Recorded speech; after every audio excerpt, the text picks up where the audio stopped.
I think the population will increase, and I will too fight with City Council to add more manpower to our police department. I have been in front of council every one of the past 5 years' budget cycles, asking for more personnel. I warned them of the coming population increase. They would love to help, but the money isn't there.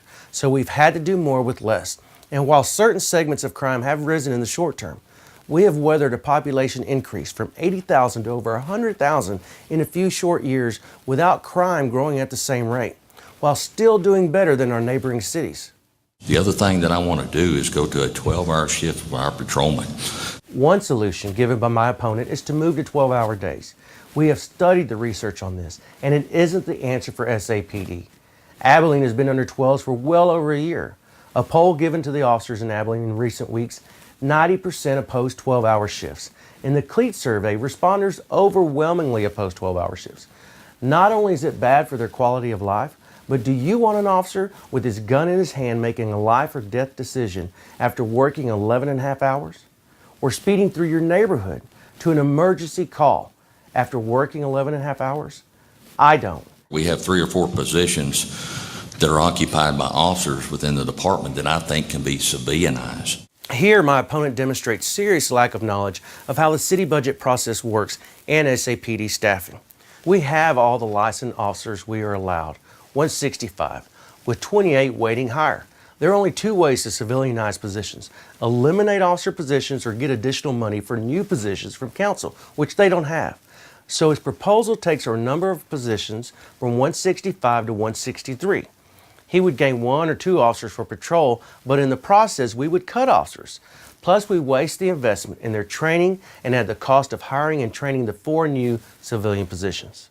I want to increase the manpower in patrol, increase the manpower in narcotics. There's more folks in community service right now than there are in narcotics and the gang position.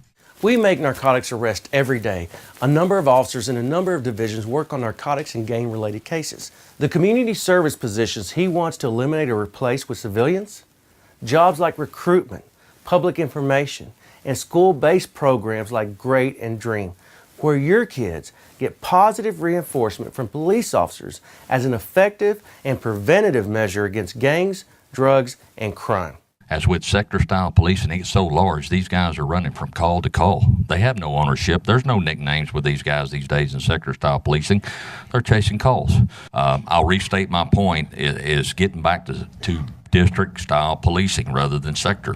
These guys are chasing calls in a sector-style policing atmosphere.